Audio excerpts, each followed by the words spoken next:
The impeachment process moves into the public square, but the two sides still seem to be watching and hearing very different things. And did it change the game at all when the president decided to go after one of the witnesses in the middle of her testimony? Congressman Paul Mitchell and Congresswoman Debbie Dingell are here to hash it out. Today is Sunday, November 17th, 2019, and this is Flashpoint. Hi, welcome to Flashpoint. So glad you're with us this Sunday morning after a historic week in Washington. By definition, the impeachment process is historic. We don't do this very often, but it seemed an even higher degree of extraordinary on Friday when the digital age intruded in a way that it couldn't possibly have when it was Andrew Johnson, Richard Nixon, or even Bill Clinton. In the middle of the testimony of Maria Yovanovitch, the president tweeted his disparaging thoughts about her, which led many legal experts to opine that we had just watched witness intimidation in real time. The president later argued that he has a right to voice his opinions.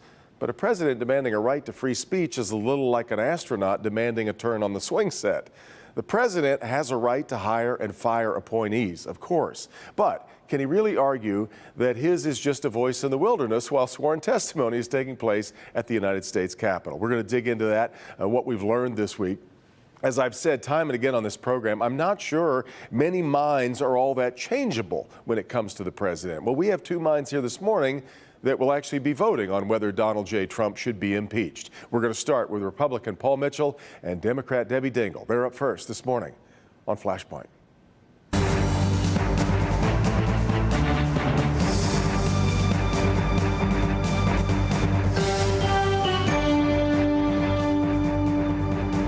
Looks like we've got about a month to go before the members of the United States House of Representatives will be asked whether or not Donald Trump should be impeached. December 20th at this point looks to be the voting date, and two of the people who will be asked for their opinions on that day are with me this morning from the Michigan congressional delegation, the Democrat Debbie Dingell and the Republican Paul Mitchell. Thank you both very much for being here with me this morning. I am, as I continually fascinated by this idea of whether or not we're watching two different things taking place because there seems to be very little middle ground. Congressman, let me start with you. Did anything change your mind as we started these hearings this past week? Not so far. I think you need to understand, and your lead talks about it, it is historic. It's not simply a political process. Yeah. Impeachment should be viewed as a supplemental electoral tool just because you don't like the president's politics. The Lord knows his tweets, of other things. That's not what impeachment is for. It's a high crime misdemeanor. That needs to be demonstrated in some manner. If that's the case, then Congress will move forward. We will have a vote, I think, Debbie, certainly that week of the 16th. And my guess is we've been on track to impeach. Some Democrats call for impeachment as early as shortly after the president was inaugurated. So we've been on this track for a while with some of them. And I think that's the direction we're going to go. The Republicans seem to be trying to boil this down to these four pillars of an argument about this. But I think for many people, it still boils down to a simple question. Would it be improper for a president to withhold military aid in lieu of a political favor? I think my view on it is that the entire process, the Rudy diplomacy effort, how Yovanovitch handled the phone call with Zelensky, all reflect what I would think are inappropriate things to do. The difference is it inappropriate? It's inappropriate, but not impeachable at this point, as I view it. It's inappropriate, but it's not impeachable. Let's move on to something else, but I think we're going to have a vote, as I said. Congresswoman, did anything happen to change your mind this past week? Well, you know, I've been someone that is very worried about how divided this country was. Yes. And so this summer was when people were yelling at me to come out for impeachment, Tom Starbuck 40 ad, I didn't want to see the country divided further. When President Trump, Inspector General, investigated something, found it credible, urgent, and a potential danger to our national security, we've got an obligation to investigate that, to follow the facts, and nobody is above the law. I think that it was very important that we move to public hearings, that we be open and transparent, that the American people see what we're seeing. And by the way, we're not part of, neither Paul or I are part of the committees that are investigating it. We're not part of the classified hearings. So we're learning this as the American people do. I am disturbed by what happened. I'm waiting to see more. I quite frankly think it is not okay for the president to hold up funds that have been appropriated by the Congress for a political reason. I think further what happened on Friday when the ambassador was testifying and he did tweet something that she viewed as a potential threat. Even Congresswoman Liz Cheney said it was inappropriate. I'm waiting for the rest of the hearings. I'm waiting to see what this committee recommends. But I suspect Paul is very right that we will see a vote. Now, some made the point that she only heard about the tweet because Adam Schiff told her that the president had tweeted during her testimony, and it only became witness intimidation when she learned of it through the Democratic chairman. Is there anything to that, or is it still inappropriate? One, it's inappropriate. It's absolutely, I am somebody who would consider it probably intimidation of a witness. But there were a whole lot of people there. There was going to be a break. Are you going to tell me somebody else was going to tell? Those were headline news, and he had to know that he was making headline news. He is a man that knows how to make the news. You know, Devin, I was asked about that. I was asked about the tweet. As you well know, I don't believe in attacking people. That's never been my style, and that perspective hasn't changed last week or today. And on this program, many times you have voiced your displeasure with the president's tweeting habits. It's not productive. I don't think it's intimidation. She's a skilled professional, been in some pretty hostile environments. A tweet saying you haven't performed very well in everywhere you've done badly. If someone sees it as intimidation, they didn't grow up where I grew up. Let's be honest about it. Don't you think, but the president, by his position, it's very rare air, and for him to criticize anyone is different than somebody yelling at you on the street. If it was unusual, if it was uncommon, I'd say, well, whoa, but let's be honest about it. There have been a number of departures from the administration or other people left, and none of them have been very graceful, so why start now? I hate to put it that way. It's not an unusual event. We should be starting, and that's part of the problem of what's happened to this country over the last 3 years. It has, and it's, as you've talked about before, across the entire spectrum. And unfortunately, you've got people on either end of things just stirring things up and making it a pretty destructive environment, pretty non-productive. It's interesting because I've pointed out many times that we seem to be watching two different things. I get the feeling in a way that you two are saying the same thing. It's just that maybe where you don't seem to believe it's an impeachable thing you're watching, you do. Is that accurate? I am waiting because I think it's very important that we have a process, that we be methodical, open, transparent, see all of the facts.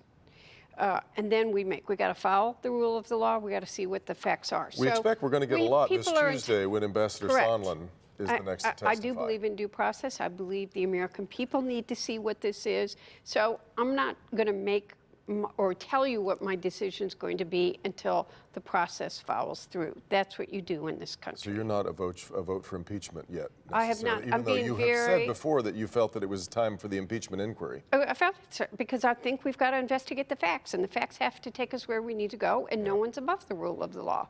But I also believe that our Constitution calls for due process, and everybody needs to see those facts, and we need to not divide this country further. So seeing those facts, understanding those facts is very important. We need to be careful not to use impeachment as a political tool, as a supplemental electoral tool, because that's not what it's intended for.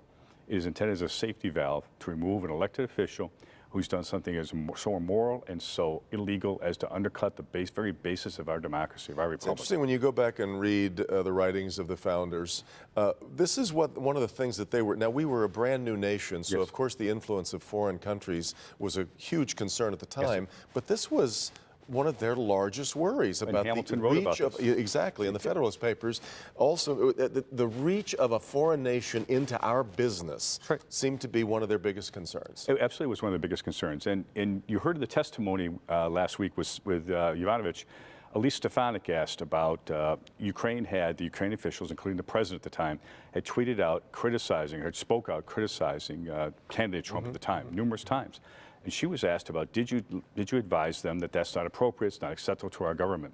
And she said no, numerous times. She wasn't doing her job then. Now, what the president, how we went about it, I'm not sure she was the best ambassador in the Ukraine for us. Clearly not handled well, but she should have spoken out at that time and said, hey, stay out of our politics. Well, so far what we've heard, I think, from the three witnesses thus far, I think it's been a reminder of people who are not particularly political in their jobs. These are career diplomats who work for very differing administrations and can work through. I've been kind of impressed as we've been, because I think the sort of stereotypical ambassador is somebody who has given a lot of money somewhere along the line and all of a sudden shows up and hosts parties at the embassy. In some countries, in other countries, we actually have generally sent foreign service officers. Let me make one other comment about staying out of elections. Is it strange then for the president to say he doesn't know Ambassador Sondland, a man who gave $1 million to his inaugural, but also a man who is the ambassador to the EU, one of the most important diplomatic positions we have? You're not seriously asking me to speak for the President of the United States, are you? Why not?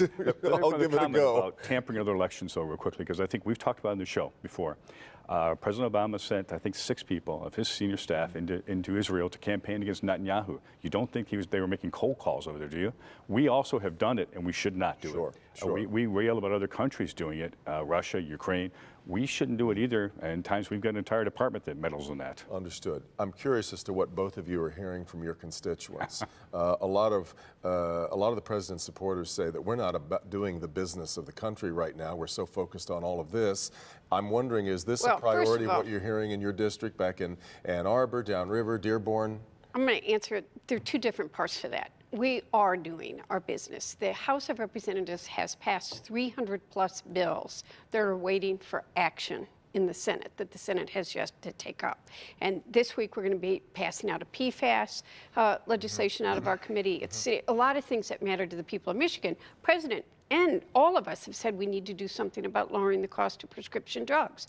We need to get a trade bill done. We're working on getting a trade bill done. So I won't let anybody get away with saying we're not trying to. And I would ask Mitch McConnell to stop bragging about being the graveyard and actually take his job seriously. Well, but I do want, what I'm hearing in my district depends. You know, in Ann Arbor, I've got people telling me you're doing it right. I've got people yelling at me that I have not come right out for impeachment. I've got people yelling at me downriver that we shouldn't be doing it this at all. And by the way, I was in Zingerman's when someone yelled at me that we shouldn't be having these hearings.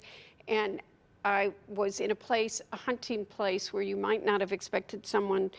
They probably would have yelled at me, and they came up and told me I was doing the right thing. I will say this. People are more engaged than I've ever seen it. Yeah. They have opinions, Yeah. and they're expressing it, which I think is good. That's what democracy is. Let's talk a little about what is moving through the Senate at this point in time. We're in a divided government. We have a Democratic House, Republican Senate, Republican President. If, in fact, we're going to get anything done, we need to stop passing partisan bills in the House, actually negotiate with the Senate and the President to get things done that are, in fact, important to the American people. Prescription drug prices is one. A comprehensive infrastructure program is another. Instead of passing what are largely messaging bills, to be brutally honest with you, out of the House. So we've got 300 and some messaging bills over the Senate that were dead. They told us it was dead. The Ex-Im Bank vote we had last week to extend that, McConnell said he won't pass it in the current shape it is. It didn't include language about China. The President said he'd veto it, and we still passed it on a party line vote in the House. Now, if we're going to do our work, let's do our work and try to get something passed and not pass messaging bills for the next election. And you know, that frustrated me when we spoke one-on-one about what we're doing in Congress. Yeah. It's all politics. It's all getting reelected. And at some point in time, it's nice if we do something for the American people. We are not at this point in time. What are you hearing from your district? It's the same divide that Debbie's hearing. You've got some people that believe that everybody's speaking with one voice. Oh, no, not at all. I mean, some people. Here's the other thing saying, and it bothers me. Well, your job is to defend the president. No, my job is to represent the people of the district and the Constitution. I took an oath, and that's what I'm going to do. It's not to play defense for anybody in the White House or anyplace else. That's not the job. You both pointed out to me the other interesting thing that's going to happen here. Not only may there be an impeachment vote on the 20th, that's when the continuing budget may run out. Well, so the current budget expires this Thursday, the 21st. Right. I'm still not 100% sure the president will let that happen. But if we do a continuing resolution, it will expire on December 20th. And I'm just telling everybody, if you're in the media, if you're who we are, it's going to. But I hope we have learned our lesson to never shut the government down. But that is a date that is asking for theater and is playing games with things we should not be playing games with. That's a holiday weekend. You're going to shut down the TSA? You're going to shut down. It's ridiculous. We shouldn't be doing it. And Paul and I both agree and both told our separate leadership that. Real quickly, just the reality is that Nancy and the president should stop playing games. We had a 2-year budget agreement, appropriations agreement, and now we're tinkering, we're changing it. Just pass the thing. That would be Merry Christmas from Washington, wouldn't it? Thank you both so much for being here this morning. We'll Thank you. continue. This is Flashpoint on Local 4. Back with more in just a minute. Thank you.